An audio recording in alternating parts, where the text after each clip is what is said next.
We will now call this meeting of the Centreville Town Council to order. We'll start as we always do with a pledge and remain standing for a moment of silence.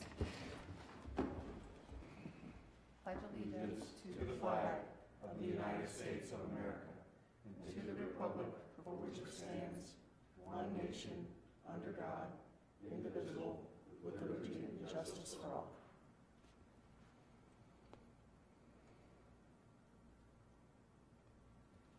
Thank you. Now review the minutes from the July 20th meeting. Council, you should have received it via email and have it in your packets. Are there any additions or corrections to the minutes? I'll make a motion to approve the minutes of the July 20th meeting. Second. All in favor? Aye. Any opposed? Okay. We will now have the citizens forum. Are there any citizens who wish to speak? Okay. Now we will have the public hearings. So the subject of this hearing is Ashley, Yeah. Do you need to read the citizens? No. We have to wait till 7:05. 7:05, yes, sorry. No, you're fine. We're cruising here. Cruising. Why don't we do, Carol, if we could do your appearance, that would be awesome. So we will hear. No, slow it way down. Watch what you ask for. Yeah. All right. Okay. I wanted to give you some updates on some projects that already transpired and things that are underway and some things in the future. I believe at your last meeting, I came a little late because we were actually meeting with volunteers for the Drink Maryland event. And I will share with you the stats from that event. So we sold 696 tasting passes, which we seem to hover around 700. I think our top two numbers were the first and second year. We were up to 870 and 740. So we're hovering around 700. And we also know that so many people just don't buy the tasting passes. They come, they enjoy the event as a free event. So I thought there was way more people last year than there were in previous years. So maybe that number of people attending that not buying the tasting pass is going up because it was pretty well attended.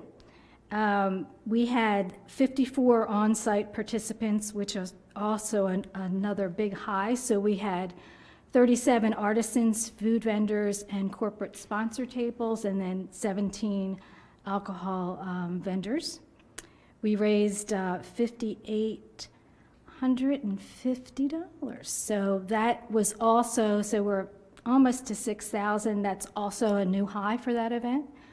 And we recruited 5 new volunteers and 1 husband that came and helped his wife do it, so, and they're all back for next year. And now this core of volunteers came from Sure United Bank. So they have incentives for their employees to volunteer. So you can put the information on the website and they sign up. They all had such a fabulous time, they're back. And Awesome. Yeah, so that's pretty cool. And I have several parts of our grant projects underway. This is the money that Maryland Main Street gives us that they're imparting in a different way. So as a designated Main Street, we get a lump sum. We still have to do the application and the different parts of this project. And this is all geared to providing direct and indirect service to our businesses. We just started doing some professional photography at our restaurants. And we've already got to Bayshore Steam Pot, Mamma Mia's, and the Creamery, and we'll just start picking the rest of them up. Our photographer is Carolyn Phillips, who grew up in Centreville, so that's also pretty nice added extra. We're also doing streetscapes, hitting the wharf, so we're getting town-branded photos as well, so that we have good stuff to put on the website. We'll have stuff when we have to do other projects. We'll have some nice things to choose from.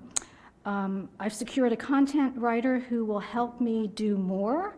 And when I think of doing more, it's when I have a glut of projects and I want to get a press release out, I want to be able to go to someone.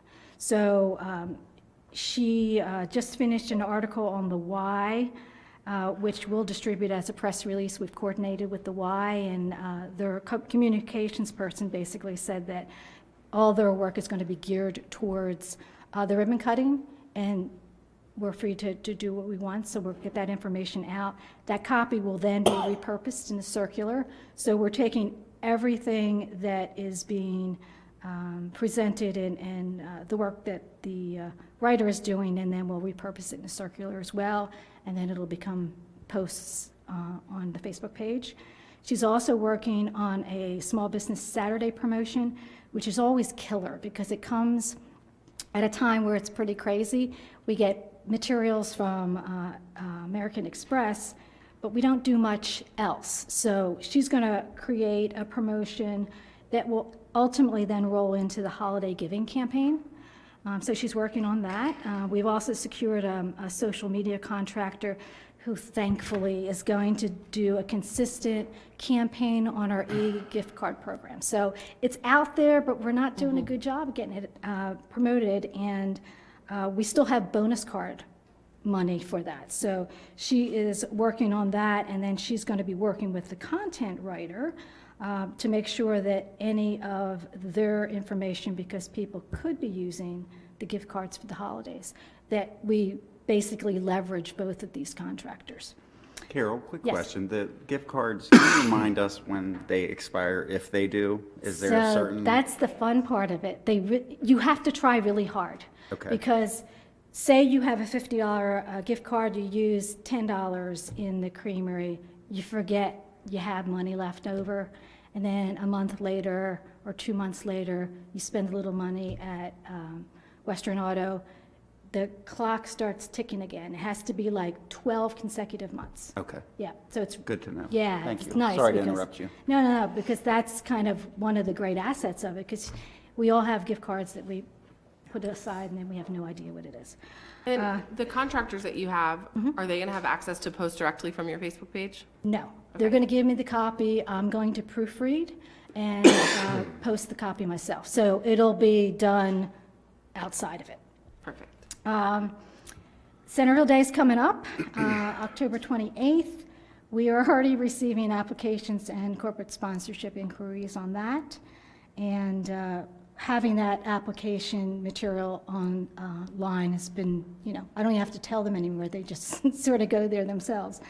And we've started production on the circular, which will be out September 13th, and that'll be our fall. And last but certainly not least is the Centreville Spy, which we talked a little bit about at a previous meeting, and I promised I would come back when I have something a little bit more solid.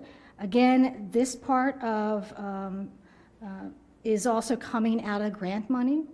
So Dave Willin and I, and you'll be hearing from Dave a little bit later, have been working out what I'm calling a content partner. He likes to call it a strategic partner, and it accomplishes the same thing.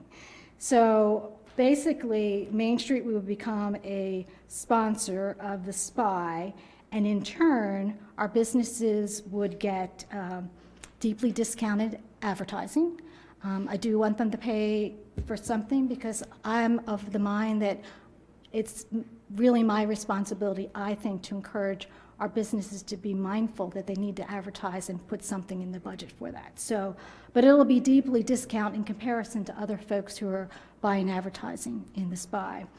There's also a really nice free publicity component about that. So I have been submitting press releases to the Spy forever, but this is our Spy. So we'll be getting articles in, either pitched or content, or the press releases that we're developing. And what I'm looking at is a sponsorship of about $4,200. That includes the $1,200 startup fee, so that wouldn't continue the following years. And also, what will happen, we don't even have ink on paper, but so far we've had stories on Bayshore Steam Pot, Central Gaming Corps. If you hadn't seen that article, it's pretty awesome. great. and Edwards Pharmacy is the most recent. So I believe that this will pay off in a lot of variety of ways. And we're going to write it year to year so we can evaluate and see where we are. Awesome. So does anybody have any questions or anything? Thanks for everything you're doing. Oh, Here, here. you're welcome. Thank you. And now we're good, Carolyn? Public hearing wise? Yep, we are. Okay. Now we're going to go into a couple of public hearings, and then we'll do our other appearances. The first one, the subject of this hearing is Ordinance 03-2023, an ordinance of the Town Council of Centreville to amend the code of the Town of Centreville to update the penalty sections throughout the code.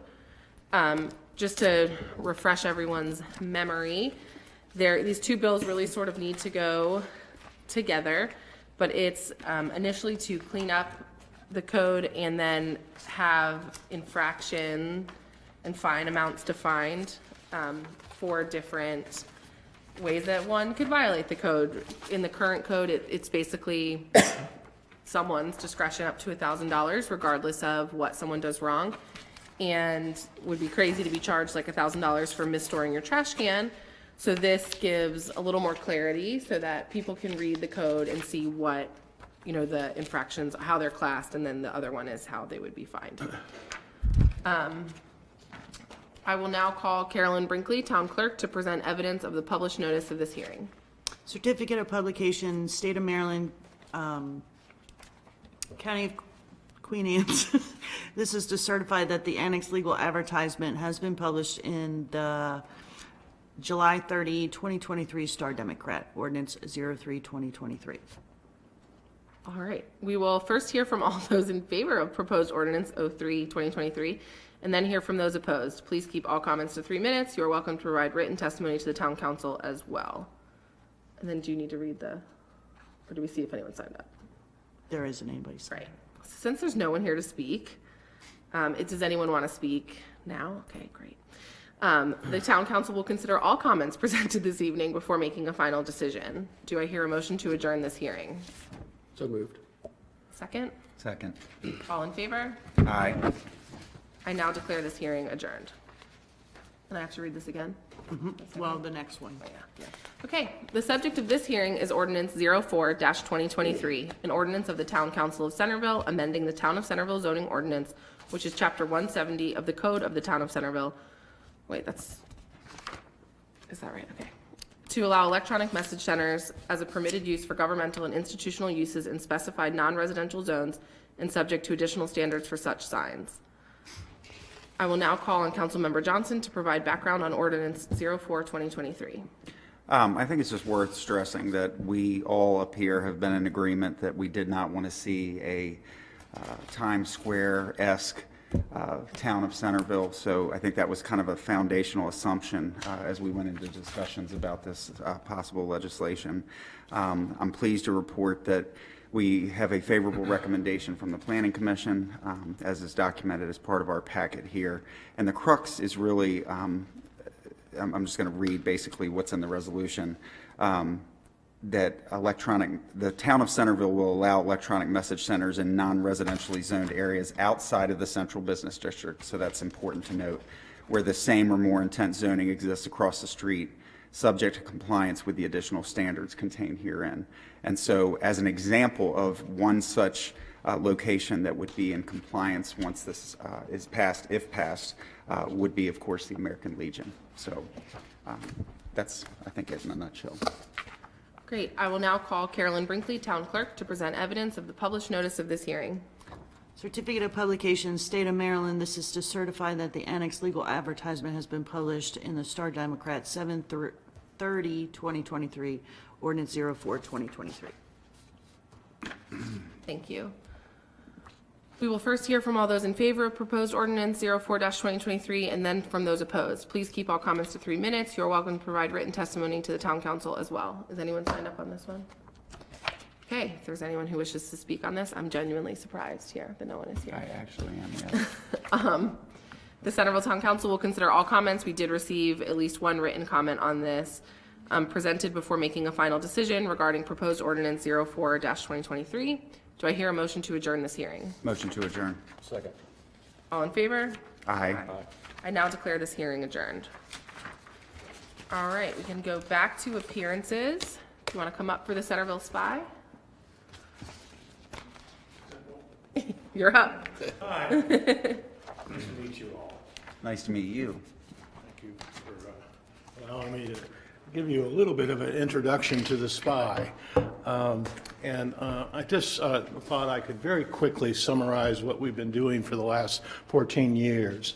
And starting with our mission statement, if we could go to the next slide. The clicker's right there in front of you. Oh, for Yep. heaven's sake, all right. You are in control. I am. This is- Although, do we need to point this way? Okay, I'll take it, and maybe I can. You just lost control. Here, let me- The I think power I was might have to fleeting, point but.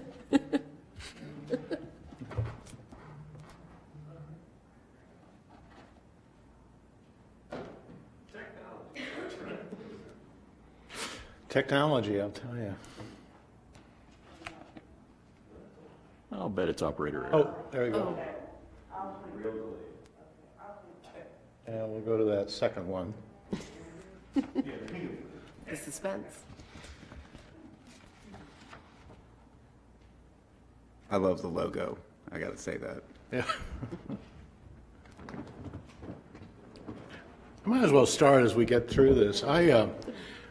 I spent the first 30 years of my life in the nonprofit sector. I was in communications and fundraising, and I went to Washington College. I returned to Washington College as their vice president for fundraising and communications in the 1980s. And then I hooked my wagon to a group called the Nature Conservancy.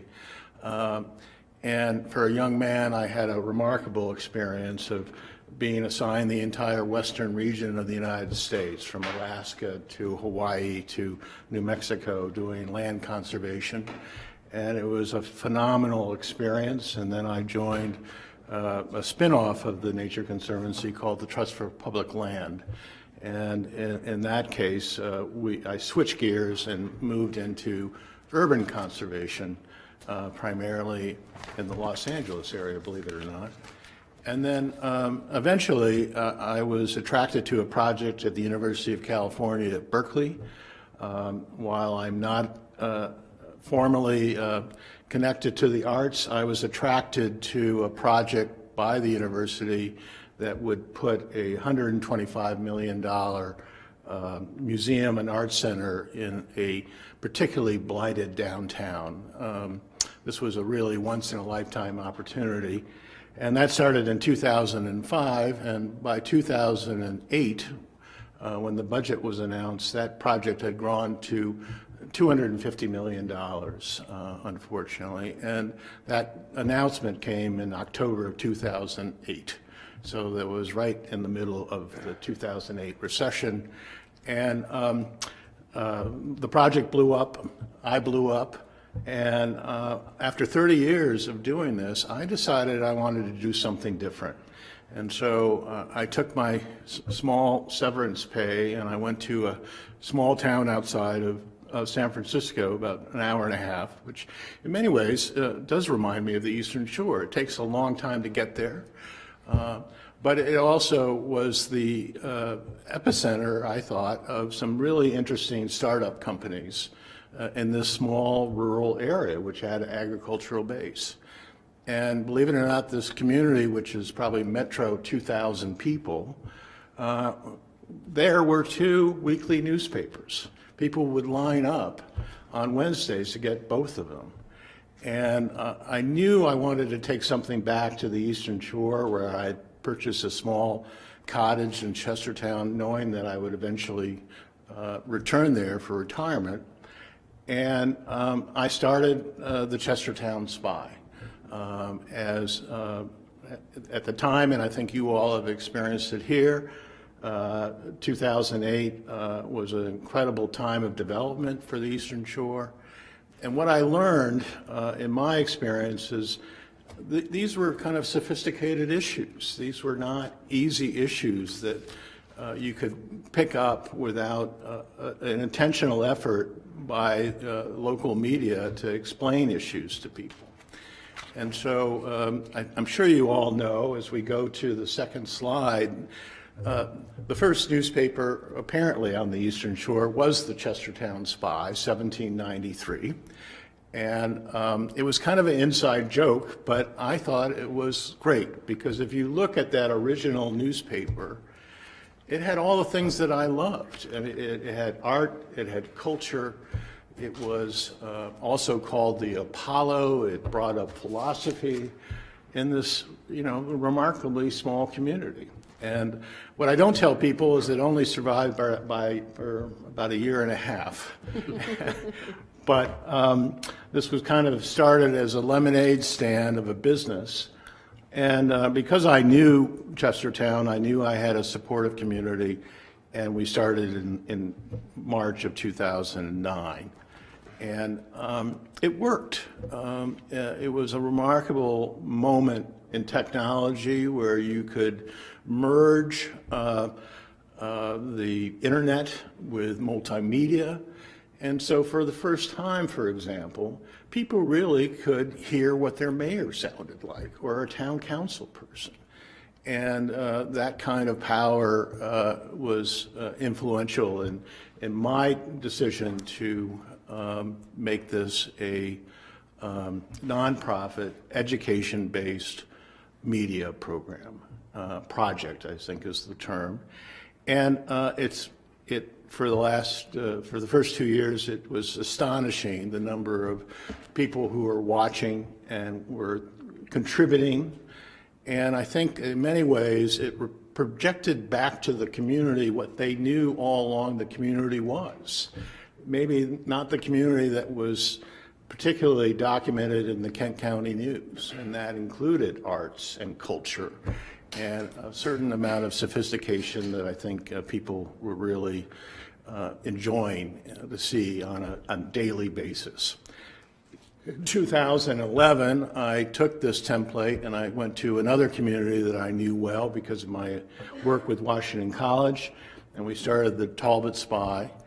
And once again, it took a couple of years, but it's been astonishing how we've been able to find our own little niche. We are not a competitor to what they would call a newspaper of record. We are trying to find a different role, and that includes long-form journalism, that includes multimedia work.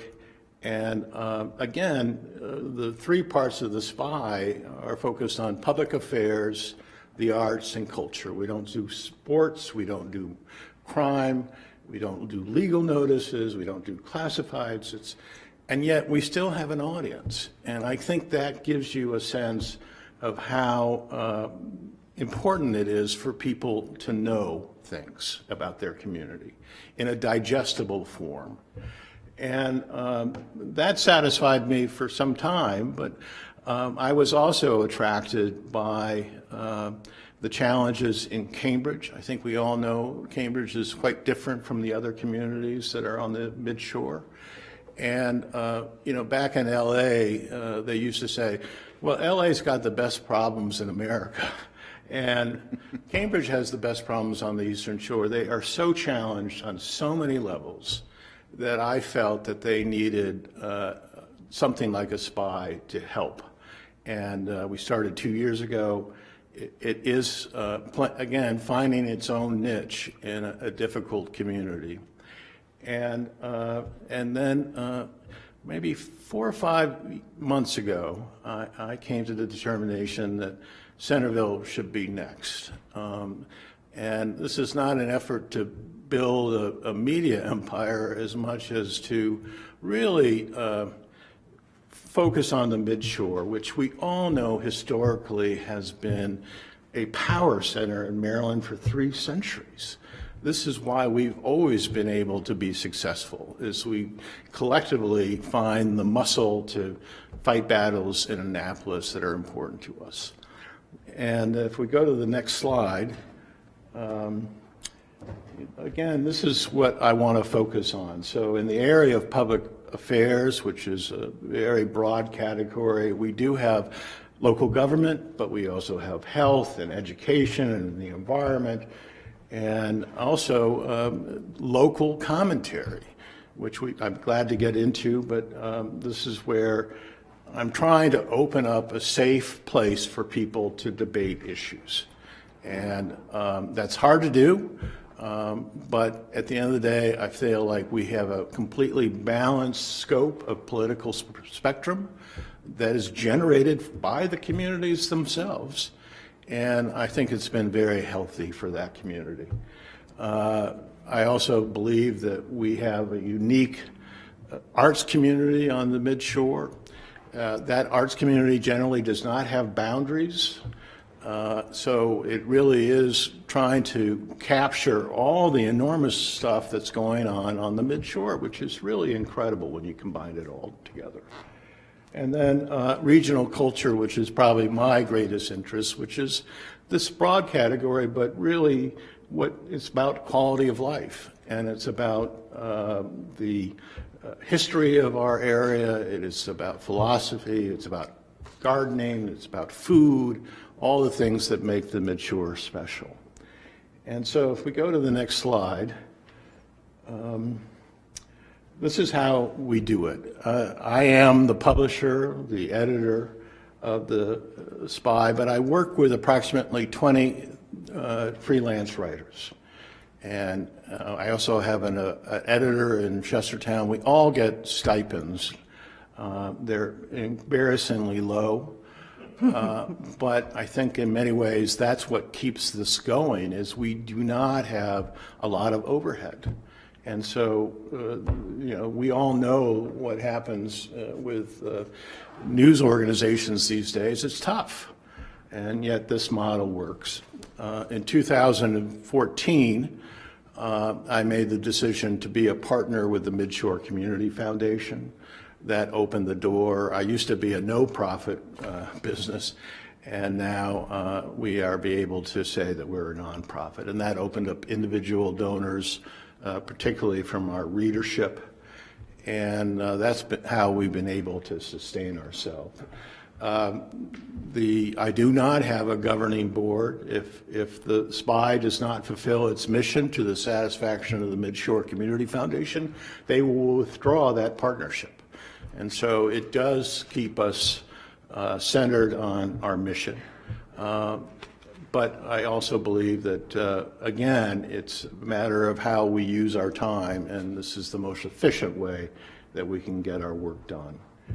If we go to the next slide, I think this will be showing where the readership is. And I continue to be shocked by it. Right now, on average, we have 1 million unique visitors for all three SPYs a year. And they look at somewhere in the area of 5 to 6 million original articles during that time. And when you look at our market, so to speak, of probably 250,000 that incorporate the Midshore, it's a phenomenal percentage. And the typical reader, I think it would be described on my level as a stakeholder. These are people who are in your positions like yourselves. They are CEOs of nonprofits. They are those who are interested in local government environment as well as the arts and culture. And you will see one of the nicest things that ever happened to the SPY in a way in terms of affirmation was the COVID crisis, and you can see that COVID crisis right there. We had over 9 million unique visitors on the Talbot SPY because we were daily giving COVID numbers. And I knew that was going to go down. It did go down. But it affirmed to me that people trusted the SPY and that we were being useful to the community. Going back to Centreville, as I roll up on the next slide, well, why Centreville now? And the timing could not have been more perfect. It takes a while to get something like this into a regular pattern, and I now believe that with some really gifted contributors like Brett Lewis, who's done some wonderful work for us recently in Centreville, I think we had the ability to not only cover Centreville, but intentionally be proactive in covering the work that you are doing and also to a lesser degree Queen Anne's County. And the more important thing for me was the technology has improved so much. I can't tell you how much I admire QACTV.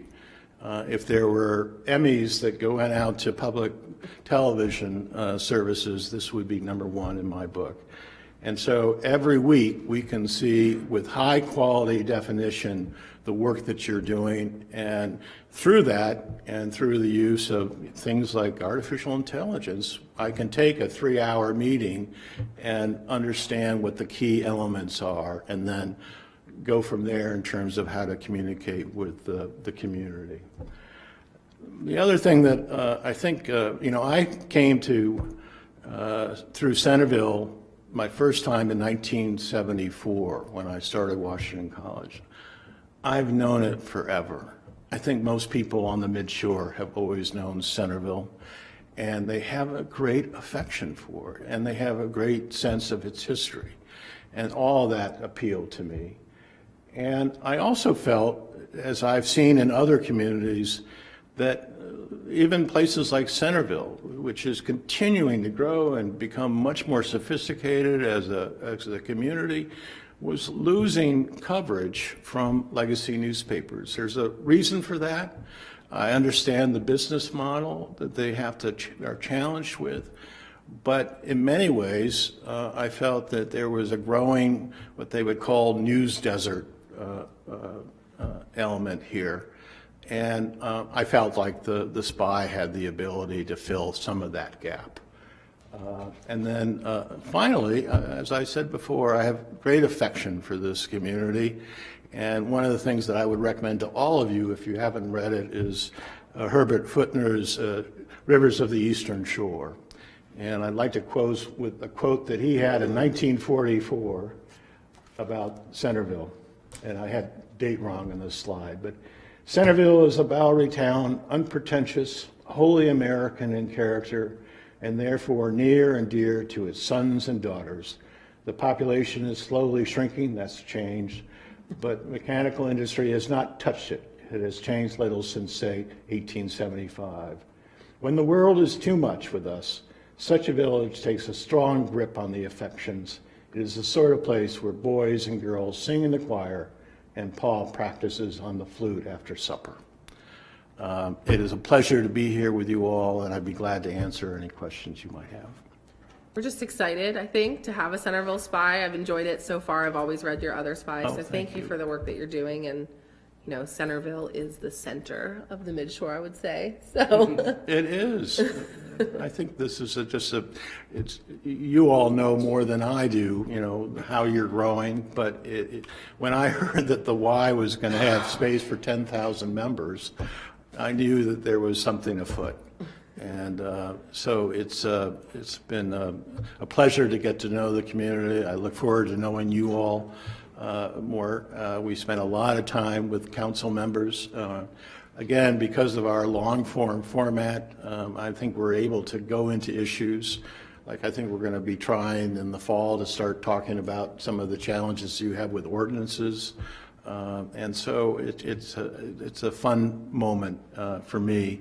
And I hope that all of this work reflects well on all those who care about Centreville. I just wanted to add, I too have thoroughly enjoyed reading your work, and clearly it's a labor of love, so thank you. Oh, for thank what you. do. Appreciate that. I've got boxes of historical stuff if you ever want to come to town hall. Boxes of Awful. historical stuff in town hall. Oh, well, I sent you an email. I hope we can gather at some point. Absolutely. Okay. And we did bring the website up for you. awesome. Oh, and this is what it looks like. We will try to have 2 original content stories about either Centreville or Queen Anne's County every week. And I intend to cover your meetings throughout the month.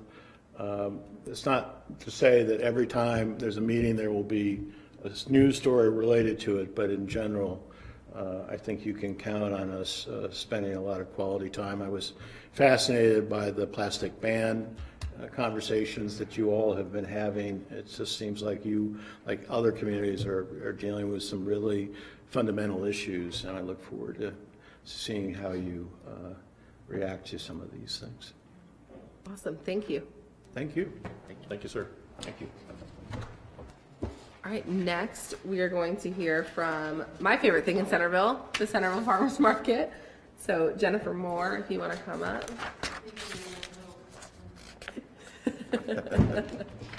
Most expected and photographed customer at this point. If I'm not at the market, please send someone to check on me. If you're not at the market, I send help somewhere. I start calling other people, like, it's like a Where's Waldo? It's Where's Ashley? Where's Ashley and Harry? And the babies.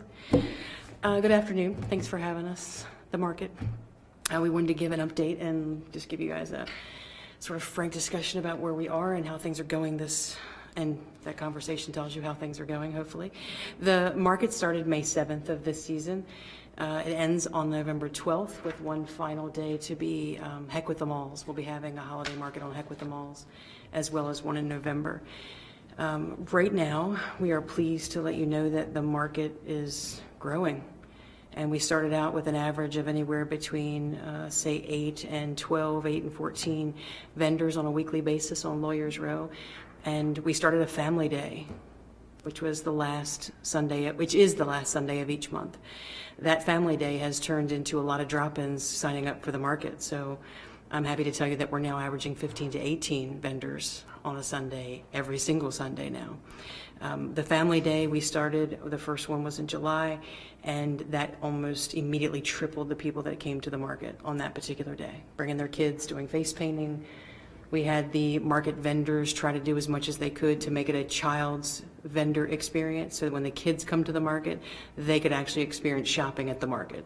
So they were doing specials of kids being able to walk up and buy smaller batches of strawberries, or being able to feel what certain fruits look like or feel like. Understanding what some of the products were that were held at the market, and we had some like small bags and things. We just wanted to make it an experience where the kids could play around. And I think we've become fond of bringing little extras to the market now. So if you go to the market and you see little wings on all the kids, it's because we're trying to add little pieces of nuances so that the kids remember the market when they come. Because ultimately, I think if the parents are coming, it's because the kids are excited about going to the market. So that was a priority that we had for Family Day. We were able to add face painters, and we're looking for other projects and things to do on Family Day. One of the things we're excited about, I hope we can take care of this season, is talking to Dan at the game shop in town and possibly doing a game day. We have a couple ideas I'll keep to myself now, but it would be something that we do on the green. I've talked to Lee about having the courthouse green available for us. And part of the structure of doing the events has been to have different events to draw different types of people to the park. We can't expect Family Day every single Sunday. It's just not an efficient way to have guests. So if we do different things in different categories, we hope that the market will draw all sorts of guests from all over the place, different kinds. So we have a crowd each week to keep the vendors happy, because that is the reason why they come, is because they have a crowd of shoppers. Right now, we look to average about 130 to 140 as far as guests at the market that we can count right now.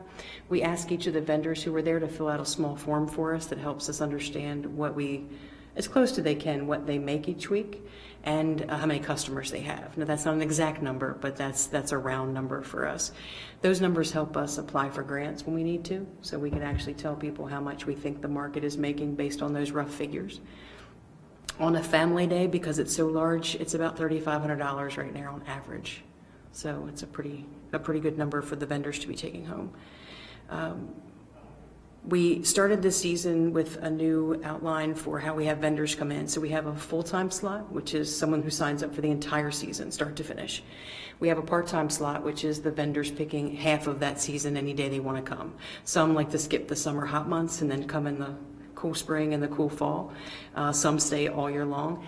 And then we started something to focus on, which is called drop-in, which allows a lot of vendors, a lot of artists to come in and try the market for a day, or to come sporadically through the season. And that's helpful because we have places who, for example, are honey vendors. they can't come to every market. They may not have product, or they go to other markets. And what they'll do is, if we have 3 honey vendors, we can now space them out so they're not competing against each other on the same day, but we have honey vendors throughout the season that we can produce for.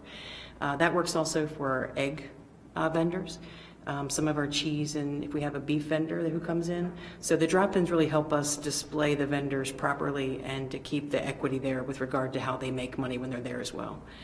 And that's how we went from, 11 to 12 vendors up to 18 to 22 at some points. So the drop-ins have been an excellent source of getting people to try the market. And as you know, there's nothing like some good publicity on Facebook. So when we're posting and we're having great days, vendors are constantly looking for places where they can show their work and sell their products. And they've seen the progress we've made this year, and we had a nice burst after the first family day of people coming in. And right now, we're not planning on asking you for Broadway, but the nice thing is that first day of family day, we were like, oh no, what are we going to do next time when we have 25 and we have to make room? But right now, Lawyers Row is really filling up nicely on both sides of the street. Whenever we go down to 12 or 13 vendors, we're actually able to use the one side of the street, and the vendors are allowed to keep their cars there, which for them is a nice convenience. So if we have a weather issue, for safety, we make sure that their cars are on Lawyers Row with them, so that if we have a necessity to pack up and go home for safety purposes, they can pack up quickly and go home. So that's been a nice asset. The events that we're trying to plan to increase the traffic to the market so far have been live music. We've had 2 live musicians come to the market. Kevin is our regular, and he actually donates his time to us, which we couldn't be more thankful for. We have Harry Kaiser, who donates a survey on the weekends, and that survey helps the market with 3 or 4 questions per week. We ask different questions about the market so we can gather information from vendors. It's a free, no purchase necessary. Just put the little piece of paper in the jar. We draw for the $25 gift certificate, and then Yep, it's a Shop Centerville gift card that he buys, so. that goes back into the community here. We've been advertising for a cruise-in, so we're going to start working with car clubs to use Broadway, the regular parking spaces on Broadway, again, to bring different crowds and different things in. I think for Halloween, we're going to think about the trunk or treat and combine that with the cruise-in. So ask some guys to bring some cars out, have some nice wheels over there, and work out what the Halloween weekend's going to look like. We've had Christmas in July. That was a positive event.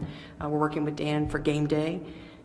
We are also hosting some projects, the Chop Tank Legacy Project, which is specializes in the arts for children. It's really cool. If you haven't seen it, it is really cool. The first thing I can think of to tell you, if you've ever seen it, if you drive through Chestertown and you're near the rural farms where the circle is in downtown down from downtown Chestertown, on the side of Vault Storage, there's a huge mural that goes all the way up the street. That is them. That's one of the projects they've done. So if you go onto their website, we've been working with them to come out. They're going to continue to come out throughout the season to bring that project to the street so that the kids can see it, the adults can see it, and hopefully get involved. So we've loved having them. We're looking at having probably a Pets in the Park, so everyone wants to bring their dog, so we can have something like that.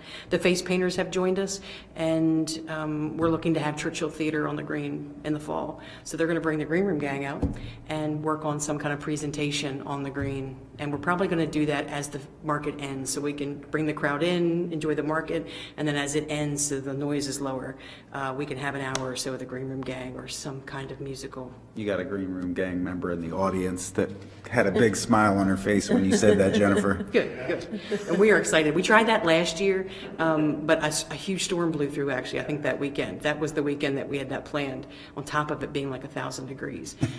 It is going to take some work with regard to mics and things like that, because even they didn't realize how noisy it is out there. You can't hear anything. And the last thing I would like to mention is that we've been working with the health department and with the University of Maryland to bring WIC and SNAP benefits to the market. WIC was there on our first family day. They had 14 customers show up to collect that day. So that was 14 to 20 new customers who came into the market, and I saw them myself. So that was a purpose of having them there. And then the SNAP product, we have to start advertising. We have to have someone at the market every single week because that is an actual transaction that happens with the person who's using SNAP. We have all the products we need. In fact, in talking with the SNAP organization, we have a lot of stuff that they weren't expecting us to have on hand that SNAP customers could use. But it requires on-site personnel, so we're going to try to work on that for next season. But to get all of our things done this season, and then start working on what the ads look like and how to acquire the customer to let them know they're welcome at the market and can use their stuff. So I'm here to answer any questions you have or ideas you might have for the market. So thank you. I mean, everyone knows I just love the heck out of the market. I hyped the market so hard. That's the second number two. That a friend of mine drove 45 minutes on Sunday to come to our market because she was like, what the hell are you talking about? You like love this market. And I do. And I loved the market when it was tiny and it didn't always have produce. I've gone to the market every Sunday for a couple of years now and just really can't thank you enough for what you've done. This year, that market is incredible. It's been a lot of fun to put together. And before I leave this out, we have a part-time market manager, Lisa Christie. She's also one of the vendors, and that has worked out very well this season. And we're also looking for volunteers. We've had a couple public hearings to let people know what we need. We just need a couple, but the market will need things in order to be sustainable. All of us are volunteering. Carol's one of those volunteers, Lee Snappinger, the Jacksons, who are vendors of ours during the season. And then we've had a couple other smaller jobs taken on by community members, like to help us get data things done. So we couldn't do that market without that group of people working together. And if anyone has any interest in helping us with PR, or you do it every week when you post. So you're our honorary PR person. But we really would love to have some more people in the community. The hours don't have to be a lot. The market day is probably our biggest need. We have a market table and we could do a lot more together to let the crowd know what's going on, to promote things throughout the day. And then Lisa's great at getting our PR during the week done. So she sets things up on Facebook so the vendors know they're going to be advertised. And this year, I forgot to bring this up, we have 3 junior entrepreneurs at the market. 4, actually. We have 4 now. That was a big deal with regard to being in 4-H and FFA my whole life, making sure that the juniors, if they have businesses, that they're involved in this market, and we now have 4. That's amazing. So they're getting recognition. They're coming from across the bridge. They're coming from local Easton. We have 1 local here in Centreville, so that is something I am especially excited about. So if you're listening and you have a child who has a business, give us a call because we'd love to have them. My family rolls through some freeze-dried candy after the market, man. My kids are like freeze-dried candy addicts. I'm going to have lots of empty bags of Skittles. That is terrific. And she has gotten a huge burst from being at the market. That market is her first time. And you can find things at the market. We go to Denton now for Craft Bakery because we met them at the market and buy their coffee and go to them in between. I've bought a ton of earrings from vendors that are at the market, outside the market. So if you don't go or you think like this isn't where I'm going to buy my produce, I would just go. I would go. Check it out. Yeah, we've been able to add fresh flowers. There's several fresh flower vendors there that are hosting us now. The 2 main produce vendors on both sides, and we're looking to try to get ourselves into the fall vegetables. So root vegetables tend to be a bigger problem for us because we have lots of the regular, and then we get to the October, November. So we're trying to figure out how to host that part of the market too, so we can go into the Halloween, Thanksgiving, and Christmas categories for vegetables and fruits. Well, thank you so much. Yeah, Thank you thanks, very much. Jennifer. Thank you. All right. Now we have a bunch of old business on the agenda, so Carolyn, we can act on some. The first 3 we can act on. The first 3 you can act on, yes. Okay. So the first one is, it really, like I said, runs in tandem with the second one. So Ordinance 03-2023 penalty reference corrections. And then Resolution 08-2023 municipal infraction fines. They kind of need each other, but we have to take them one at a time. So is there any discussion about Ordinance 03-2023, which is the penalty reference correction, which does have a favorable recommendation from the Planning Commission from their hearing last night? I noticed one missing word on page 2. Fix it. Page 2C, yeah, we can fix that. It says for a Class B municipal, it should say infraction.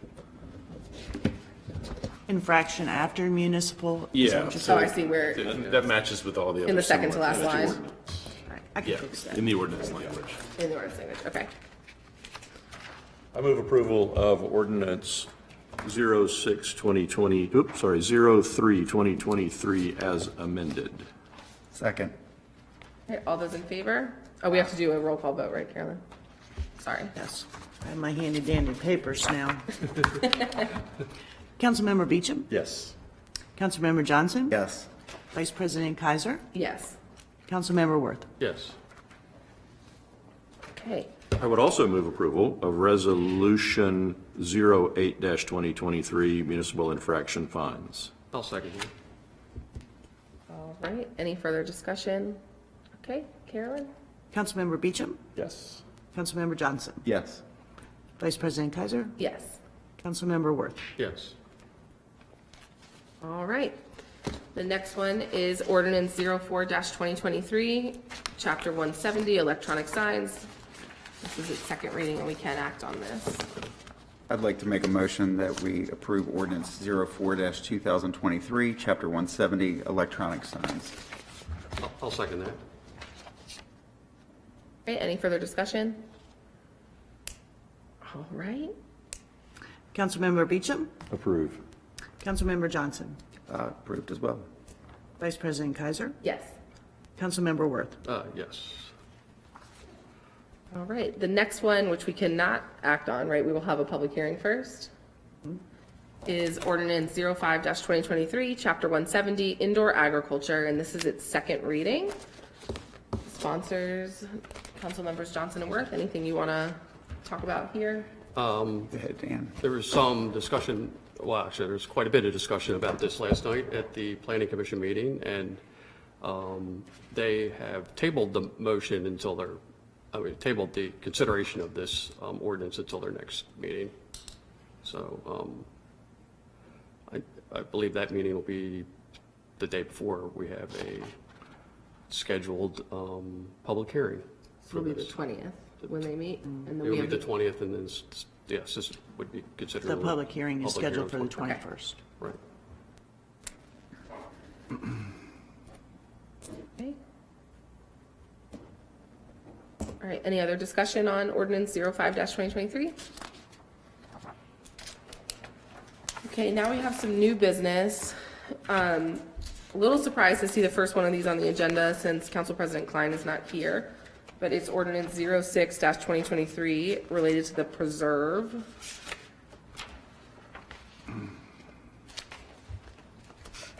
I mean, We tabled it. I think we do. Yeah, you have in your packet the proposed ordinance and also a letter from the Parks Board Chair, who is here. So I don't know if anyone wants to ask Mike any questions.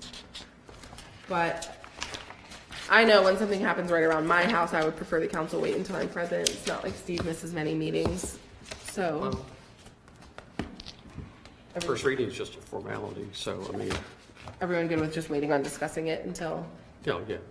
I would be okay with that as well. okay? And then the next one is Resolution 09-2023, a resolution of the Town of Centreville to amend the separation of employment policy. And this is sponsored by Council President in his role as Council President, but I assume that, Crystal, that you're going to explain it? Good evening.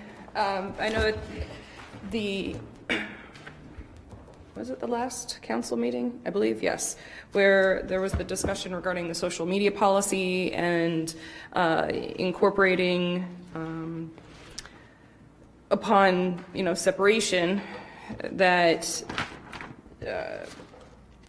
there is including with the return of property, that employees must return all town property. This policy is actually titled separation of employment policy. That's in the personnel manual. So that was the ideal place to make the change to include the intellectual property in that section as far as Sharon, the weigh in on process. this? I don't know that a social media login is IP. What we're asking them to do is turn back the reins of a social media page. I fail to see how that would be one's intellectual property and would instead just be like. Well, we also have in the login. last sentence, I inserted, an employee who possesses administrative rights will be required to sign a document relinquishing their rights upon separation of employment. Sure, but I could sign a piece of paper for you right now saying you can have my personal Facebook, and then if I never give it to you, what are you gonna do about it? I mean, I think the Well, we can't do policy- anything, well, and that's why, so I had four resolutions on the agenda originally, and Sharon and I decided to pull the social media policy, because she and I are still in discussion with regards to, I guess more of what, how it needs to be worded. There's certain things, we would have to reword some of the information that's in the current social media policy, which we're still discussing. So we didn't quite get it on to this agenda. Because I just think the thing that they sign, to me, needs to be on the front end when they gain access to managing an official social media page of the town. Correct. We lose our leverage here. Well, and so this is to satisfy for the separation of employment. Now, if it was somebody like, this is the legal issue that we're trying to discuss. If it's a personal Facebook account. I'm not saying a personal Facebook. I'm saying someone who has access to posts on Centreville Main Street goes on Centreville Main Street and posts from Centreville Main Street, Chip Kugel is a moron. And we want to stop them from saying that because that's not fair. And it's not true. We have no lever until they quit, until they're gone. Well, we have the social media policy that's current on what they can and cannot post, or encouraging, the use of social media. Now, are you explaining as far as them being a user posting on a public I'm page? saying they or post they're as the Centreville Main Street. They are a volunteer who has access to post from Centreville Main Street. Right. And they go on there and they write, I think Town Hall is the trashiest building in town. So those are volunteers. I'm saying before somebody has the right, it's unrelated to employment, before somebody has the right to post as the town, to post as the Centreville Police, to post as Centreville Main Street, they ought to sign something, a code of conduct, a way that they're going to relinquish And that that's to kind of what we us. were talking about, because really, if we put it in the personnel manual is an employee. I don't know why it's manual. going in the personnel manual, Crystal. So can I But that's what I manage, is the policies there for the personnel manual. If I'm it's a not saying this is your fault. I just don't know volunteer, why this falls under you necessarily. whenever somebody says policy, they just look at me. But that was one of the things that I said, is that when you're a volunteer, it's harder for us to, you can't volunteer anymore. We need something else for the volunteer. But the thing is, and that's what Sharon and I were discussing as far as the policy for the personnel manual. So we wanted to get better clarification with regards to the social media policy, because that is in the personnel manual. If you need something more of a standalone, which is what I was talking to Sharon about, and I'm sorry, It's okay. I know you're trying to jump in, but that was something I talked with her regarding having a standalone policy for volunteers, or like you say, a code of conduct. Even if they're an employee, though. Right. Like if you're. But I'm not running the sure Centreville Police how Department Facebook page. enforceable, what do we sue them, how can it be enforced? It would be a separation of employment if someone. But there's no violated the code. employment if they're a No, I'm saying volunteer. for the employees. If they're a volunteer, then we're going to take their access away. And if it's egregious enough, I don't know what we Well, would and do. that's what we were discussing. Maybe volunteers shouldn't post as the town, which is sort of where Well, I am on I this think topic. with what Sharon and I were discussing is that administrative rights should only be given to employees, and that if there is going to be any posting from volunteers, it has to go through the administrator. But that's something that we are, like I said, we're still trying to develop some sort of Yeah. fail-safe, Sorry. standalone. Oh, pick me. Okay.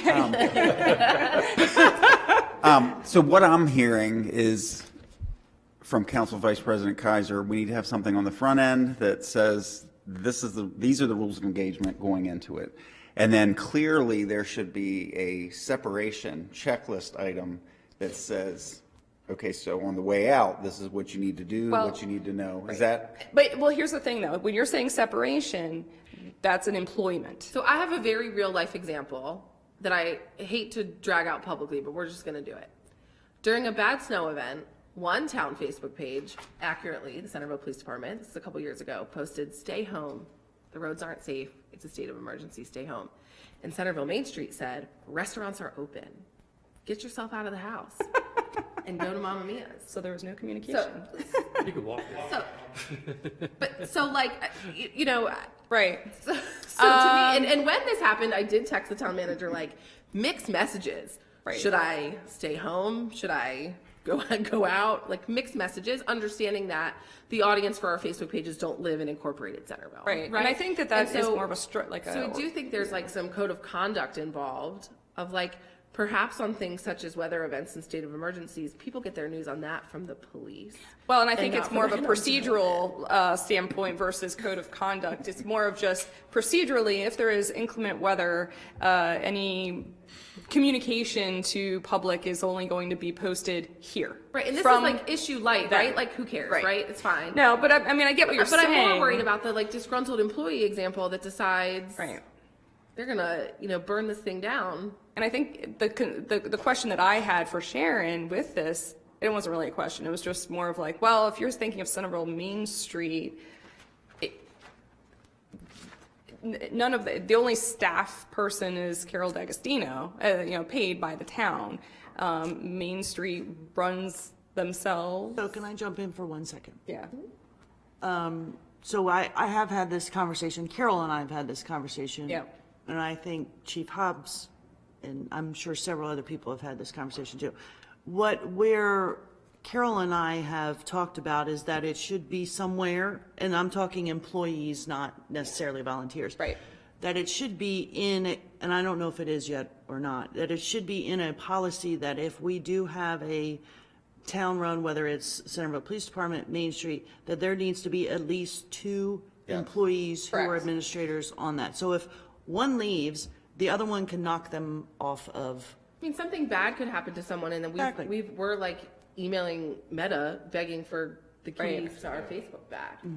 Yeah, and that's, I think we have actually brought that discussion up, or we talked about it briefly, because that was one of the things. So the social media policy that's current it's more broad of indicating that, you know, there needs to be designated administrators and, you know, but that's what Sharon and I are going to work on. However, like I said to her, that this is the personnel manual. Volunteers do not get the personnel manual. So and the personnel manual is only, classified employees have to adhere to the personnel manual. So what do you do with volunteers? I So think there should probably be a policy against volunteers, but I'm one person. Well, I I'm kind of on that line, but if you're a volunteer and you want something posted, you give it to the employee. you have to go approve it, through an approval provide it to the process. administrators, they will edit and approve and post. Yeah. That way that And I think line that's is- ultimately like the process is like, there's got to be a procedure. I would support We'll that. take that for an action to bring to you all at the next Absolutely. meeting.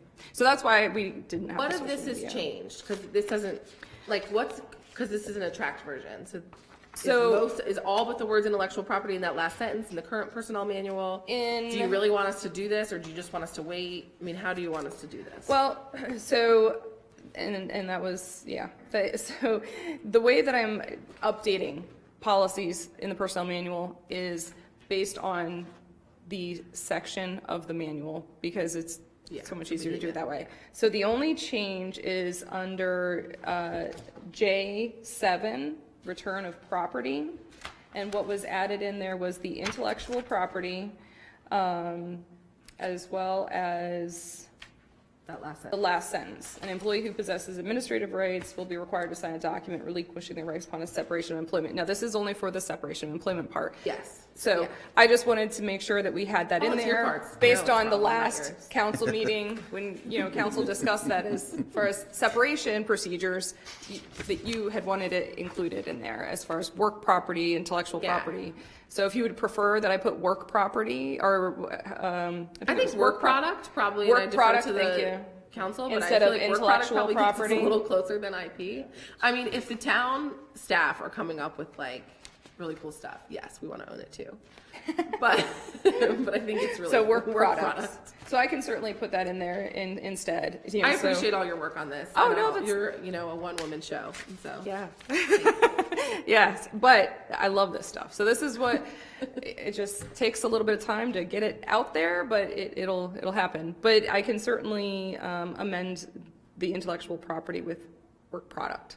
But really, if you approve it this evening as amended, then I can update this in the personnel manual. And all staff get the new version sent out separate, and they sign upon receipt. So they would have to sign this page if we did this, just like on its own?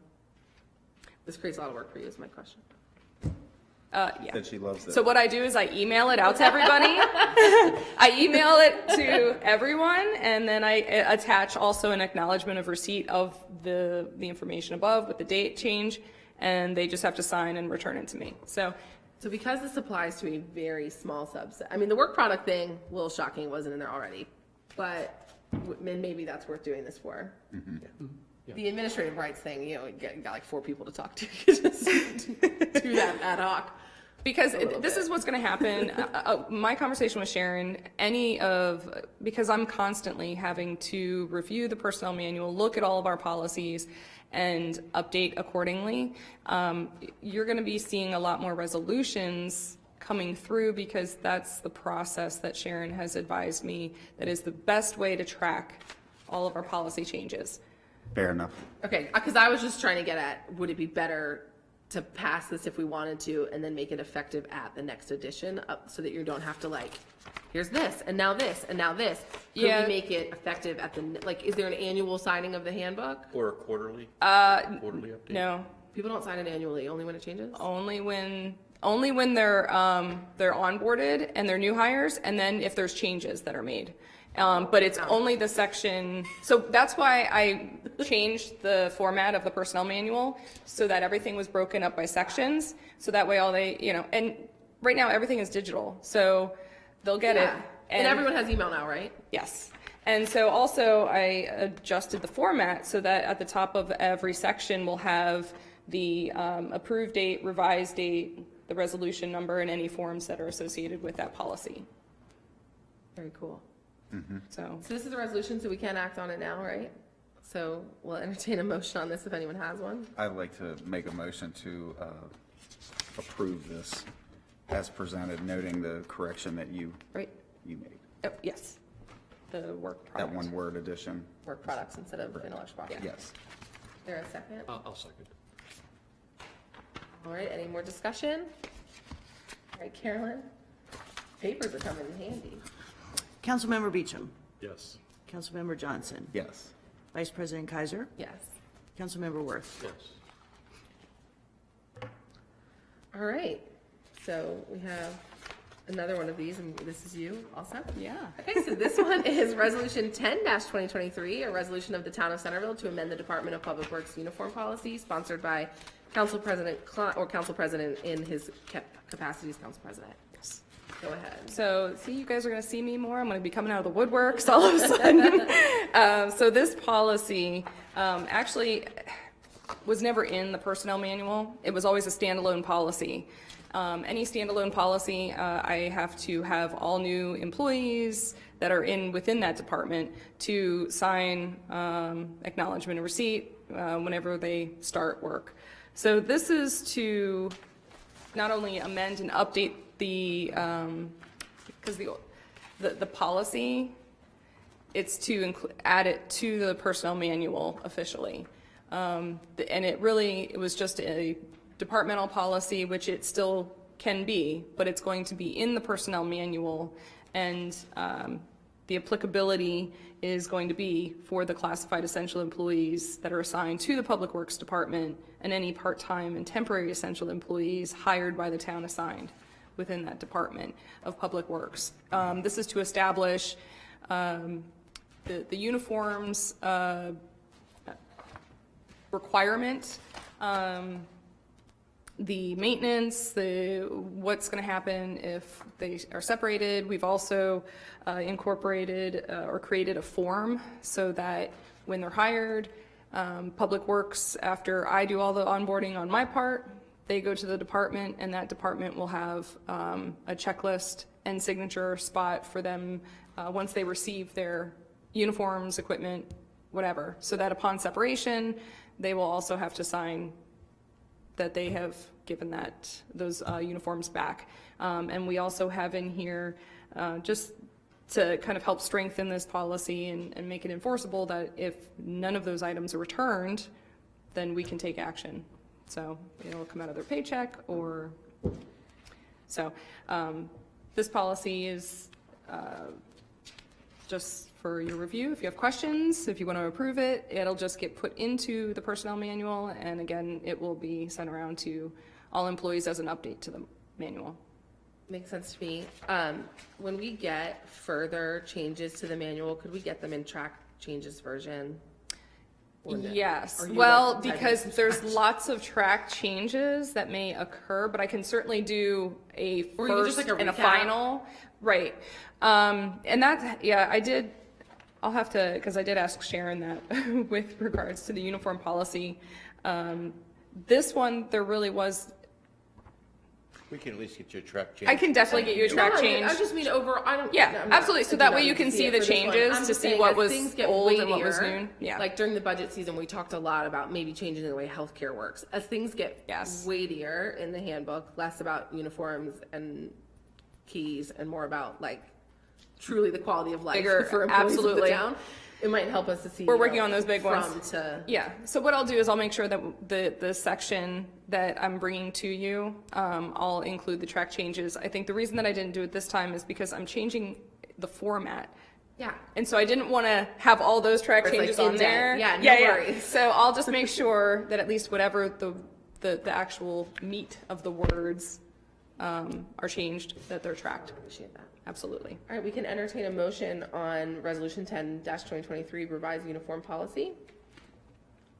I'll make a motion to approve Resolution 10-2023. Do we have a second? Second. All right, any further discussion? Yeah, just, and I'm being nitpicky, I apologize. No, but it's all there's good. 4 spots that I counted that this would apply to, but the first place I saw it was under Section 4C. It says supplied by a contracted uniform company by the town. I just think it reads better if we say by a uniform company contracted by the town. So there's 4 spots where that's worded that way. Contracted. So it's in, and just to help, so it's in 4C, 4D, 4E, and 4F. I'm sorry, Right, so you're 4C, saying move 4D. contracted from before uniform Yeah. to after company. Yep. Yeah, I just think it reads better. Will do. If that can be a friendly motion amendment. Absolutely. Sounds like friendly amendment. You were very friendly about it too. Not a problem. All right, any further discussion? All right, Carolyn, you're up. Councilmember Beecham. Yes. Councilmember Johnson. Yes. Vice President Kaiser. Yes. Councilmember Worth. Yes. Thank you very much. Thank you. I'll see you Appreciate guys next meeting. You're welcome. All right, next up, we have a memo from Public Works. Chip, are you handling this or? Yeah, keep this out. So Or during the you're here, budget. are you here to handle it? She can handle You wanna it. handle Come on it? up, Come on Jackie, do up. your thing. Love to hear from you. It's your moment to shine. While Jackie's coming up, can I get one clarification under the preserve? Were you guys deciding that to be a first reading, or were you just tabling it, moving it to the next one? Well, Councilmember make a Worth difference. did say it's a first reading, so it doesn't, I think it does make a difference. That was the first reading, and Yeah. we'll see what happens Okay. to it in I just in wanted later to- phases. Yeah. That works. Suspense. All right. Go, Jackie. Okay, good evening. So this memo is in the original budget for a new gator. We had just kind of estimated that it would be about $20,000, and that was at that time, which I believe was back in April. Once everything was approved and we started getting quotes back from vendors, it turns out that they were a little bit higher than what we had originally anticipated with inflation and everything else. So this memo is pretty much just saying that it was already approved for the $20,000, so we're just asking for the additional $4,080.21 to kind of be approved, so that we can purchase the Kubota RTV from Burke Equipment Company. And then it just shows we got another quote on a different version, a different brand from another company outside of Chestertown. It just kind of shows theirs was a little bit higher, so the Kubota is the way to go, at least is the Public Works side. For that. Does anyone want to make a motion here? Any Yes. discussion, questions? That was my question. And can you just remind everybody what an example of where this would be used, how this would be used? This is used at the farm, Farm. That's right. Okay. running out to the pivots and. You already said that. I And apologize. things like that. I'll make the motion. I make a motion to approve the purchase of the V-Series Kubota RTV from Burke Equipment Company at the price not to exceed $24,080.21. Second. Okay, any further discussion? I think we can do this by a voice vote. Yes, it's not a resolution or ordinance. However you All want. right, all those in favor? Aye. Okay, no opposed. Thank you. Thank you, we appreciate it. Thank you. All right, next we will hear from Chief Hobbs on his memo regarding IA Pro software. Good evening, honorable council members. Thank you for allowing me to present this to council this evening.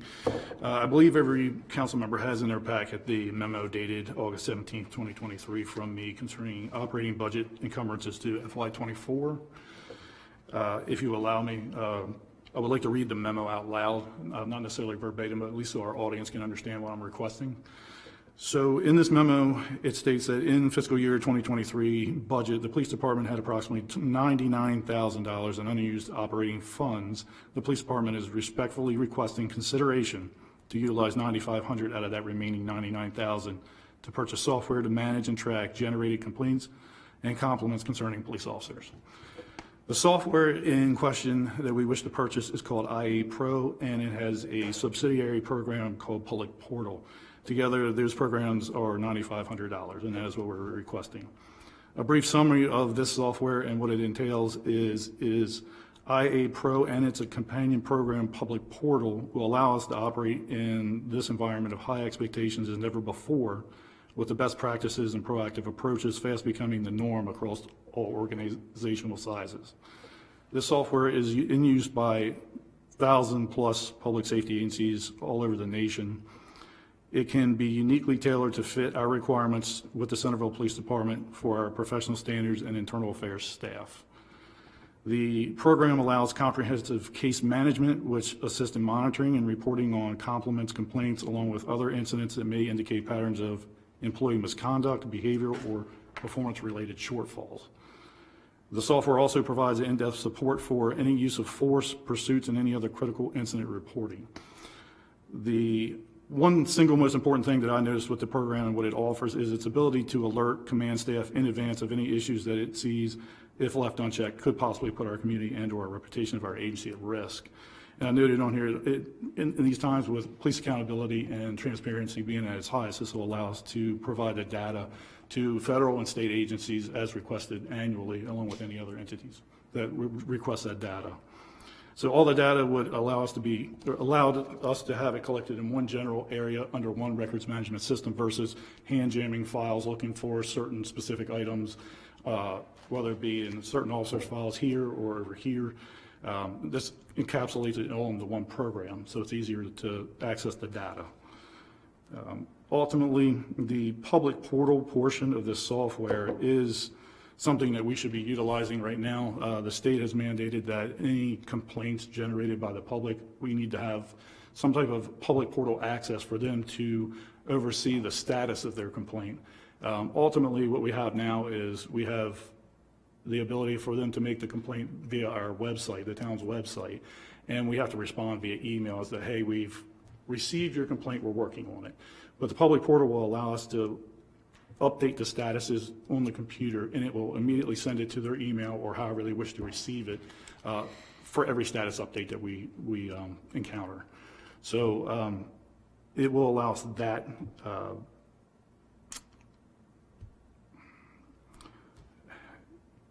I'm trying to think of the proper wording for that. I mean, it allows us that opportunity to do that more easily than we have now in many different aspects. Instead of just an email to the subject, we can send it to a text message. We send it to email. We can send it to however they wish to receive it. But ultimately, in this package, it includes unlimited site users, the preloading of all of our employee information via the IE Pro trainers. It gives us 2 days of on-site training with the system configuration and core users, unlimited user remote installation assistance through the public portal, 1 day of training for that, and an annual service and case law update to the system. So along with the system, it's also tailored to the state of Maryland laws, and every year they update case law within that system. So it's always up to date with whatever the current laws are. So ultimately, that is what we're asking for, the money to purchase that type of software. I had the opportunity last night to talk to the lady that operates the system for the Baltimore City Police Department. She could not say enough good about it, how much it's made her life easier with all the auditing and things that she has to go through. So, I do have one question, Chief. Yes. Noting the amount of training that's provided, does that include some amount of train the trainer so that after the first year of implementation, there's somebody in the department that is smart enough to then train everybody else, or? So ultimately, this program is utilized by the command staff and administrators only. So once they train us, that's it. There's no train the trainer, no. Okay. But any type of issues, the customer service is outstanding from what I've been told. I've checked with 25 different agencies that it is in utilization with the state of Maryland. Everybody has wonderful things to say about the program itself. But one of the things they did comment was the customer service and updates to the system are outstanding. They're always on top of it, so. Chief, do you know if there's any annual maintenance fees or updates? There is, I'm not asking for that in this. There is an annual subscription fee that they require. It's $5,000 a year, and that includes all the maintenance, updates, software, everything, and any additional training that may be needed down the road, they provide it. Okay. So the initial cost would really be like $14,500 because it's this $9,500 and then this year's subscription? So, yeah, so $9,500 is the initial software and startup, and then after the second year it's been in service, that's when the $5,000 Okay, so that subscription includes this year. starts. Got it. Yes. Okay. And that's something we obviously take on the contract services for our own budget, yeah. Okay, yeah, it's just make sure it gets covered in your budget in the out years. Yes, there were several programs last year that were terminated due to, we just didn't use them. They weren't useful. I just felt like we were wasting money on them because they were antiquated, if you will. So ultimately, the money that we saved in eliminating those programs that year, I think I would try to use for the subscription fees for this year. okay. Chief, are there other solutions other than this public portal, IA Pro, and what makes this one stand out as a sole source, and how long have you been looking at this one? So that's an excellent question. There are a few other programs out there that could do what we would like for it to do. I've checked with, like I said, I've spoken with about 25 different agencies in the state of Maryland to try to see like what they're using and if this is the ultimate program that we would like to have versus what somebody else is using. What I did find is price comparison wise, this is right in the middle with everybody else. As far as adaptability, usability, the software updates, it's right on point with the other programs. However, with this one specifically, it will specifically target Maryland law. It downloads all of Maryland law specifically, and it'll give you the case law updates every year in the subscription fees. Whereas the other programs was like a blanket generalized, federal and state laws, federal laws, but it doesn't specifically pertain to the state of Maryland. So How long have you been looking at this? Just curious. probably almost 4 or 5 months. Yeah. Are there agencies local to Centreville that are using this? Excellent question as well. Yes, Caroline County Sheriff's Office and just about every Caroline agency is using it. The Queen Anne County Sheriff's Office uses a subsidiary program of this. It's called Blue Teams, which is the same company but just a different program. The Wycomico County Sheriff's Office, Ocean City, Annapolis, Anne Arundel County, and the list goes on and on. A lot of the bigger agencies. Maryland State Police uses the Blue Teams program as well. Baltimore County, Baltimore City use this program. So it seems to be Maryland seems to love this program, and they all have excellent things to say about it. So I figured, why not make the effort to try this program? Right. How would we direct citizens to this? I guess we'd have links on. Is there some centralized source, like would state police have a link to it for Centreville? If I had a problem with one of your officers, how would I know to find this site? So ultimately, it is on our town website under the police department's portion of the website. There is a link there to make a compliment and/or complaint against an officer, whichever you prefer. But with that, this public portal will allow that to come directly to our command staff via email or however we prefer, text message, email, saying, okay, you have a citizen that has made a complaint. And now we know to assign this to an investigator to look into it. And ultimately, as that investigator receives it, they can place the status, okay, it has been received, it is now being looked into, level 1 or however it labels it. And then that sends that message to that complainant and lets them know, hey, it's been received, it's now under investigation. What if a member of command staff is the subject of a complaint? Well, that's, If y'all are the administrators and editors of it. well, that really depends. I mean, as long as it's not me, it can be, it can be investigated in-house. Ultimately, if it does involve a member of our command staff and it is a citizen-driven complaint, it'll go to a police accountability board where they will investigate it. How many, oh, sorry, go ahead. I have one more question, I'm Yeah, sorry. go for it. Sure. I presume this is somehow admissible in court if necessary, or there's some sort of documentation and the lack of ability to change it once it's logged in? Forgive me, I'm not sure I understand the Well, if I question. put in a complaint about such and such, I wouldn't want you to say, oh, Jim can't be right, and edit it or delete it or. Oh, no, so your complaint comes through, and once the complaint comes through, basically, we investigate it utilizing the software. It has several templates that are laid out based upon new case law through the state of Maryland as to how we operate. With the new police accountability laws, so we have different steps that we have to take on a citizen complaint. Once we receive the complaint, we have to look at it, check the merit of it, and then it gets forwarded to administrative charge committee where they review it to see if it needs to move forward in the next step of the process. But in theory, as Councilman Beecham indicated, as it's forwarded, it retains the integrity of how it was originally complained. Yes, we So can't there's change the no- complaint itself. Once it's submitted, we don't have the ability to edit that complaint. We just take it on its face and then we investigate it further. Thank you. And I have two questions. So Yes, ma'am. will HR also receive command staff and HR, or just command staff? Right now, it's command staff. Until we determine whether or not this is going to be an official investigation, it doesn't get forwarded to HR. So my concern there is But it does. command staff determining if something about command staff is going to be an official investigation. Shouldn't it does just it all sort of automatically- go to HR from the jump and let her decide a little bit Well, too? I guess it also depends if it's an internal violation of policy or if it's actually a criminal act that they're complaining about. So if it's a criminal act, we investigate it internally. Now, if it's on a command staff member, it's different because we can have an outside entity investigate that.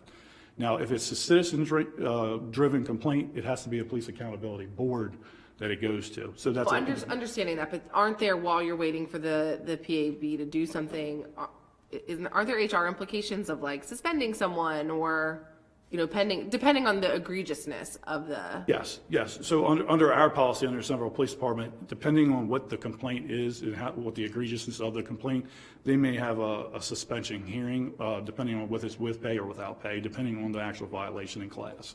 Because with the state matrix, it has different categories of offenses, and then if it's a first, second, or third offense, and that determines what the penalties will be and how we can act upon it. Okay. So I don't know if that answers your I question. don't expect any complaints about you, chief, so this isn't about you, but Sorry. say we had a different chief and there were complaints, then you're the receiver of them. You and your direct reports are then the gatekeepers of those. I mean, that makes me like, a citizen complains that there's understand like that. serious Yes. misconduct I from, understand. and none of our current command staff, but I'm just like envisioning a time in which we might have Understand. a less trustworthy chief. And so if that happened, you don't think HR should, I don't know, I'm feeling like the text message should also go to Crystal. That's just how I'm feeling. thinking Crystal or myself, Well, is- so then falls under. it does have the ability to be that adaptable. You can There we you can go. place other people in that. Yeah, that- Yes, you can add other recipients of that complaint. So ultimately, we can do that. We can add Ms. Ebal onto that chain. But again, if it's I think this is a non-issue, I truly do. I just, you know, you Absolutely. want Well, and I to. think- I understand. Who was alerted versus who was investigated? Sure, in each of no, these? and I absolutely 100% understand where you're coming from. And ultimately, I would think if they had a problem with a higher command staff level, they might want to go past me anyway. Right, and if not, there was and, me. right, no. Yeah, and go right to either town manager or HR anyway. And then my other question is just how many compliments and or complaints are we getting now? I see, I knew that was going to be a question. And this is something where in the past, and honestly, citizens may come in and say, you know what, your officers did an outstanding job. They helped this lady with her groceries get into the house, or, you know, they did a great job with helping the kids cross the street, whatever the compliments may be. And sometimes that goes without being documented and placed into their file. But we may verbally tell them, hey, you had a citizen come in and said, you know, attaboy, thank you for what you did. But this will give us opportunity just to put it in the system so we can track it better. So ultimately, instead of hoping it makes it to maybe their personnel files and attaboy, we can just place it in this record system and it's all encapsulated into one system. So if somebody says, how many complaints did your agency receive this year? Well, I'd actually have to go in our personnel file and search each and every personnel, look through the disciplinary section and pull them out to see this year how many each one of these officers received. Just track that. This would just track it much easier. And we'd have like a close rate too, right? So like, Exactly. if we say we got 10 complaints and you investigated them Yes. and only 4 were legitimate, we would know that. Yes, so every year we have to report back not only to the federal government, but the state government in our use of force, any pursuits that we are involved in, any officer complaints that receive, along with internal investigations.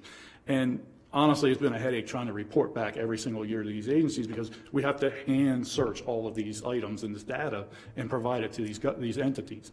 So this will allow us to create a template, whether it be pie charts or graphs or whatever, and we can submit it to whatever those entities are that are requesting that I data. do think, and I don't have strong feelings, but I do want to say there is a middle ground between software and manually searching through files of like keeping a tally sheet and an Excel. Yeah, Like, I would love to get out of some of these there is a antiquated middle ground ways, to be yes. found. But listen, I know like this is a department you've only taken over semi-recently. Yes, ma'am.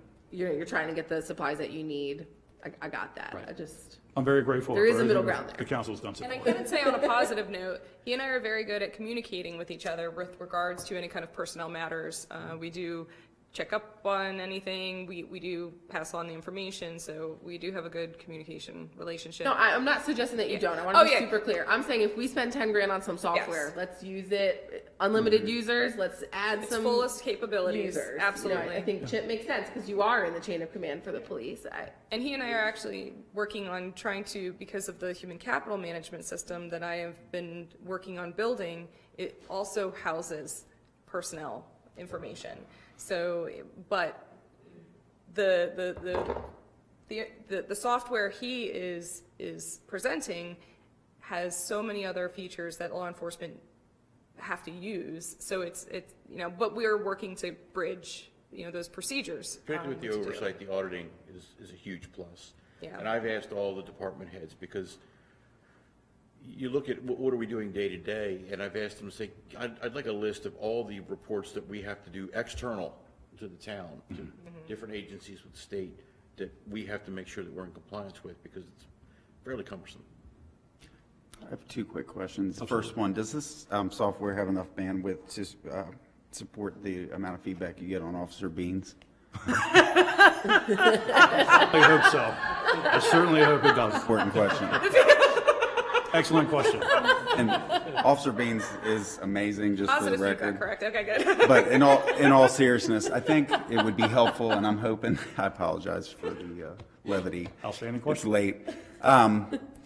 I think it would be helpful, and I'm inviting the rest of council to support me in this, that once this is implemented, to come back and just sort of diagram for us. If there's a complaint that is on an officer versus a sergeant versus lieutenant versus chief, where does that get copied to based on the rules that you set up in the system? Sure. When does it go to the Police Accountability Board? I think that would be neat just to kind of understand. Sure. how No, that I can maps. absolutely present. Yeah, I can absolutely Yeah, present something. is that acceptable? Sure, and honestly, Gotta if make a this is, motion first. well, if this is approved, I can bring the documentation showing where town manager or HR has been added to the system as far as, like you said, the workflow. I mean, I think the data sounds interesting to be able to just know more. I mean, and I understand what you guys are facing in terms of police accountability and what the state expects from you. We probably feel a little differently about it, but just the tools needed to report effectively, I do understand that. I just think it's much needed software to track those type of issues, and we want to make sure that we nip anything in the bud and we're covering our bases, and this will allow us to do that. So if I could ask the town manager a question, in the first round of the budget review, there was a rather large software number in there, and we all reacted poorly to it. Yes. And we asked for a specific list of the software and the amounts that compose that number. I don't know that we ever got that, but I'm wondering if this was on there. It was not. That list, That was not. we compressed the list that we had presented during the budget session. What I have asked of each department is to continue to investigate opportunities. I sent an email This is out. the second or third software that we've done after the budget was approved. And so it just seemed incrementalism here, like, was this something that we unknowingly didn't accept at budget time because we never got that list? Or is it something that's But come the up list new? was presented during. No, our we never budget. got the full list. Never got a list. The number was made smaller, and we were given that list, Okay, and we said, what's the list of things that we're now not buying? And we never got that. Okay, I understand. And so it does feel, I agree, it feels a little bit like we're just buying a lot of software. I'm not opposed to that, but we're a small town, we're not a tech company. I just trying to understand, I agree, did we say no to this by accident and buy something else? This wasn't presented as an item on that list, no. During that period of time, we were actually looking into many different companies and what they had to offer, like you had asked earlier, as to what was going to be more beneficial to what we were going to need. Right. So, and then ultimately, when we got our ducks in a row and we looked at this software, and speaking with multiple different agencies, they're like, you'll be more than happy with this software. And I presented the town manager as an option, and obviously that's why we're here today. I don't mean to challenge your decision process, but my instinct would be to have a common platform with our county sheriff's office and also with perhaps other municipalities within the county. But that's just my initial instinct, and that's why my first question of you was, how was this determined as the appropriate software So versus it's others? my And I know it's a apologies. I didn't mean to complex interrupt. decision, I get it. So ultimately, like I said, I had spoken with members of the sheriff's office. It's the same company that provides their software as they provide this. It's just they have like kind of a la carte. They have IA Pro, they have a Blue Team, they have a couple other programs within their company.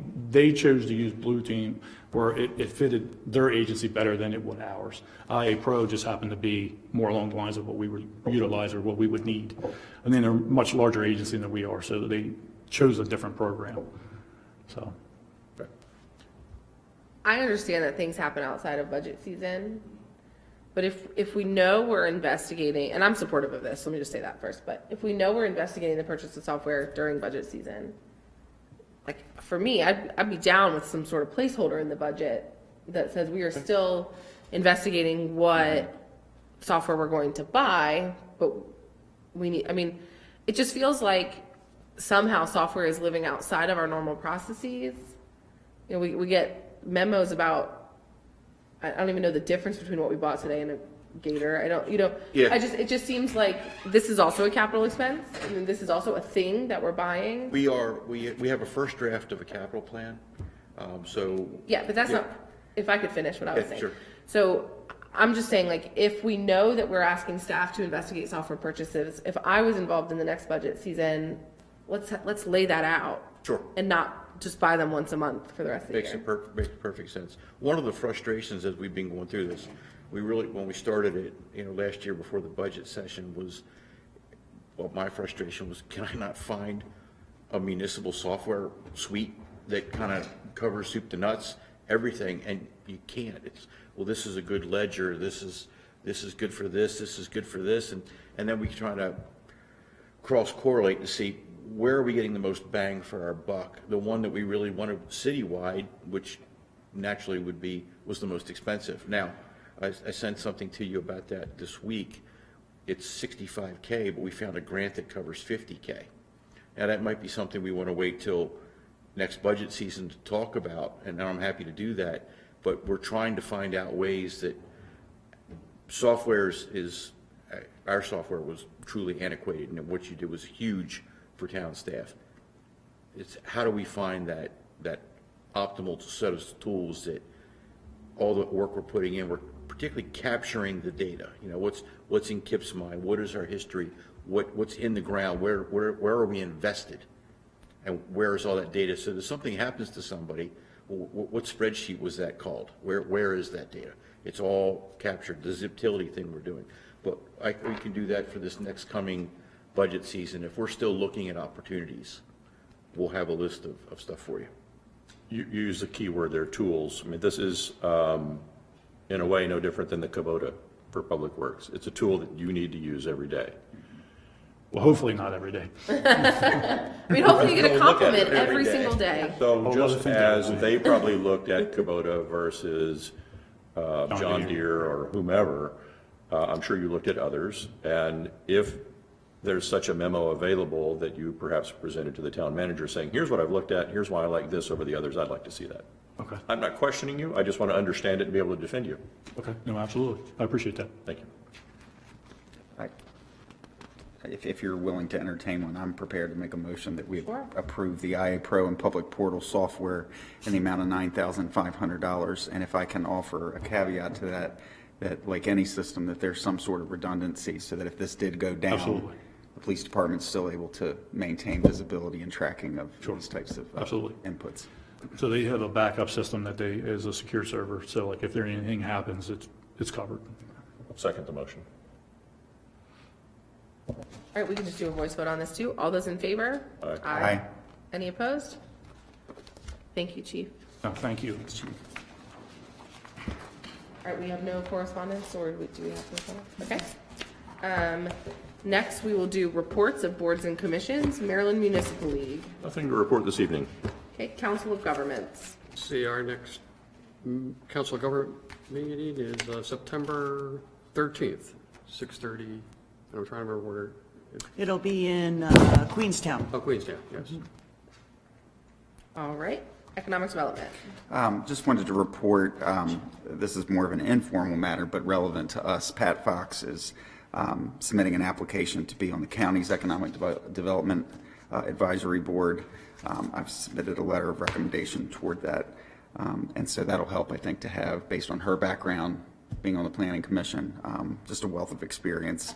It'll be nice to have representation at the county level. This is something that Chip and I have talked about over the last several months to a year, and so I think that's good news, and that's all I have. Can I add something on economic development, if I may? The ag issue that was before Planning Commission last evening and other discussions, I implore people to think of this as an economic development decision and not an olfactory decision. Thank you. All right, Park Advisory Board, the annual Kids Fishing Derby and Family Movie Night is coming up September 9th at the Wharf Park. 4 p.m., kids ages 2 to 15 can fish. And 8 o'clock movie. There'll be Kona Ice and hot dogs and just fun.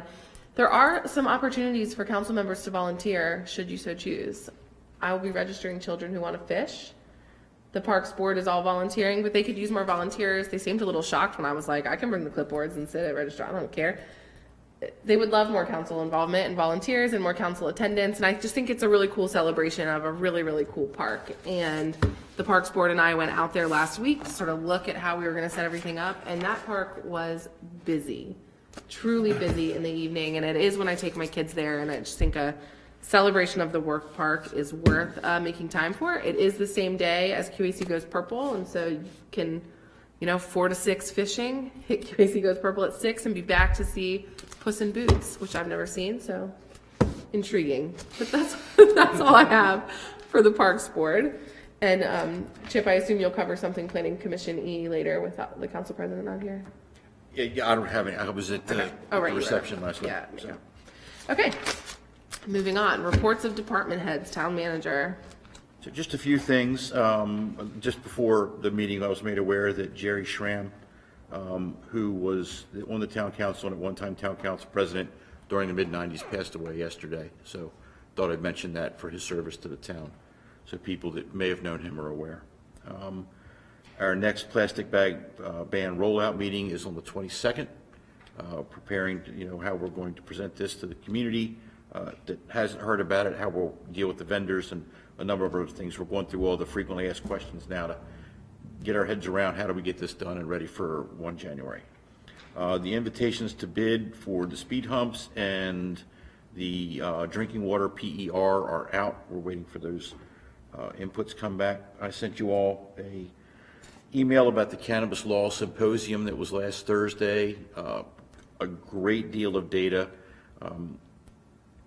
Pretty fascinating what they went through, the hoops that they went through to pass this law, and pretty fascinating the amount of hoops that are still going to happen, that unintended consequences of things that are sorting out. Some of the big things that are coming later this fall will be webinars for the zoning discussions. The tax structure for this was a 9% use tax. What they wanted to do is not replicate, and I think I've explained this to all of you, that, but for the public, they didn't want to replicate the black market that was formed because of 20% sales taxes slapped on this thing. That people are like, I'll go to the same guy on the corner and buy it. Why? You know, he's not going to get arrested, neither will I. So they're trying to generate that revenue. It is not going to be a huge revenue stream for municipalities, particularly those that don't have any kind of dispensary. The use tax of 9% is similar to what's on alcohol. Now, the difference is there's 300 dispensaries in the state right now and 9,000 liquor stores. So they've got a ways to go to catch up before the revenue generated is along that line, but they're off to a good start. They estimate that 25% of the licenses that are produced for dispensaries are going to come to the Eastern Shore. So there are opportunities that are going to come. And what they're hoping for is more of the mom and pop type shops that are organic and local to the communities that are going to be formed. And I'll end with that there. I would like to draft an MOU, and I've been talking to the county about this. The Sandy Bottom property down at the bottom of the hill across from the Citgo, we wanted to purchase that. Queen Anne's County is backing that. They're doing everything. What they're asking from us is that we pay for the appraisal.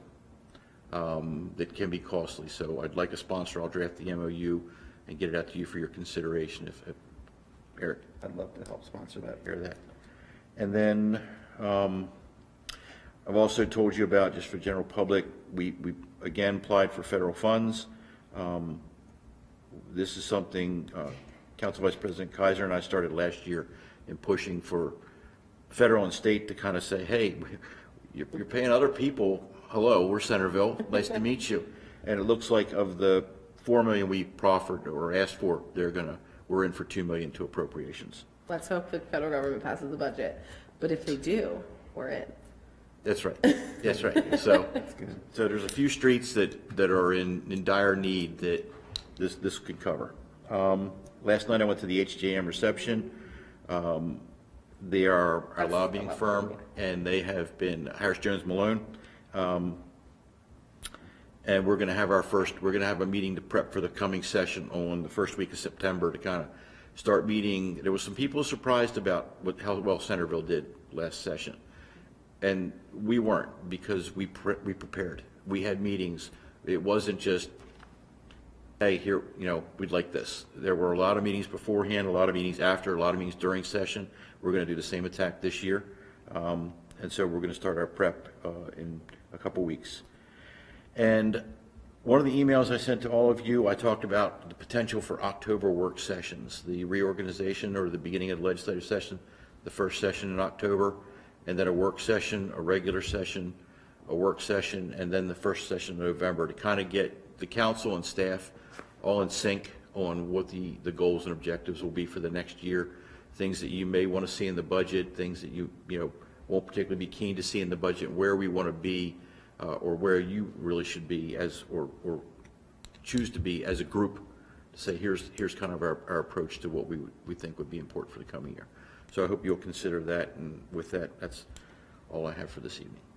I want to thank you for your work on securing the funding from the state and federal government. I feel like you've had a crash course in what I've spent my whole career doing, and it's not like you can learn it overnight, but you've done a pretty good job learning it overnight. So thank you for your work on that. Well, I've learned a lot about water, wastewater too in the last 2 years that I never thought I would ever know. Water, wastewater, and how to pay for it. Yes. You should, keep that. We'll give you a plaque. Fully funded. Do you want to call up any other Not at this time, I don't have anything. Carolyn, do you have anything? Yeah, I have one thing. Can you, so the September 7th meeting, Oh, yes. this building is not available, and there were some members, council members, who weren't going to be available that night as well. So I didn't know if council wanted to talk about officially canceling and, or, Put the really controversial stuff on that agenda so the remainder of us can vote it all through. Well, and I'm available now, so I am no longer traveling that week. So I mean, we do have a quorum, but we don't have. Up to you three who You will be the don't, okay. quorum. And for want of a place to meet, I think we should just punt it to the next meeting. and there are currently no public hearings scheduled for that night anyways, or. 21st is already gonna be long, Right. so just load it up. Right. Right. Okay. Okay, that's all I, All right. We will now go to the second citizens forum. Are there any citizens who wish to speak? Okay. And council roundtable, Councilmember Beecham. Nothing to report or discuss this evening, thank you. Councilmember Ward? Yeah, another thing that was mentioned at last night's planning commission meeting, when we were talking about the code enforcement, they were wondering, well, who's going to enforce this? And I think we brought up at a previous meeting is maybe look at combining code enforcement with planning consultant or planner. And I don't know. I looked a quick look at the budget. We originally had 80,000 in the budget. We cut it back to 50,000 because we figured the comprehensive plan would be completed and whatever. And that's for all contract services. I get the feeling that probably wouldn't be enough to hire a full-time planner not at all. slash. Got into a planning and zoning administrator, I think, just my 2 cents on that. I think there will be value added for that in the future, particularly once the plant's completed and we have more requests for people to come in and do things in the community. But that's something that I think we've got ads out to hire a new code enforcement officer. For part-time. And I think that it's not like, in some of these cases, we've already got the code enforcement officer visiting for fog ordinance. So we're already hitting most of these businesses already, and it would just be a minor addition. And I'll just say for me, I don't think combining code enforcement and planning makes sense because there's a rate of pay that the town should be willing to pay a planner and a rate of pay that the town should be willing to pay for code enforcement, and those are not, in my mind, the same rate of pay. I do think long-term code enforcement could be rolled into, a portion of another role, some sort of administrative function, but to me, planning isn't it, because planning is a specialized thing, and code enforcement may be less specialized. Yeah. Well, was there any thought to hiring a new planning consultant? Because there will be some issues coming from the planning. Yeah, commission. I think, Crystal, correct me if I'm wrong, we've already got that on the street. So as We discussed do have before, Chris through the first. the code enforcement officer position is a contractual part-time. That's already been on the job postings. Okay.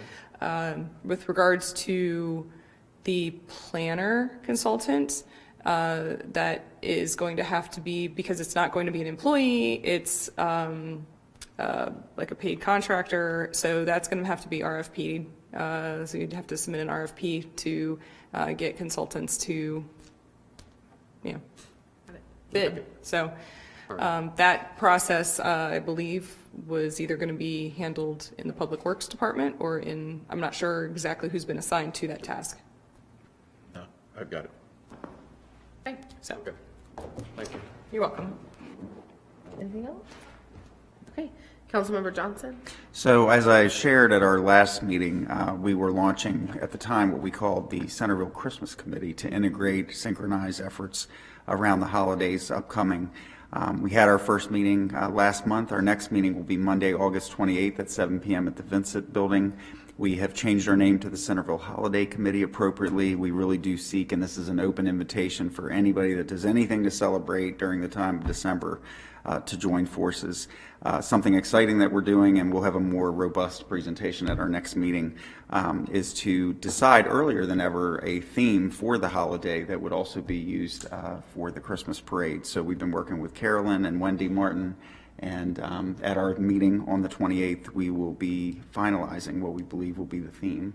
So folks can start to kind of plan around house decorating contests, store window decorating contests, just all kinds of excitement, a calendar of events that we can push out as a town of all the different things that are happening to get really rallied up around that. So it's exciting. It's a lot of fun. So if you have time, please join us. House decorating, game on. Right? It's over for the rest of us on Gauntlet Green has Street. been thrown. We're driving through Providence that week. Some houses on Green Street maybe go a little tackier than others. Speaking for the one with feral children living in it, it's a little bit inflatable at my house. Just saying. All right, for me, I'll just say, appreciate your efforts on the holiday stuff. I love the holidays in town almost as much as I love the farmer's market. I don't have anything else this evening. And so do we have a motion to adjourn? So moved. Second. All right. Thank you.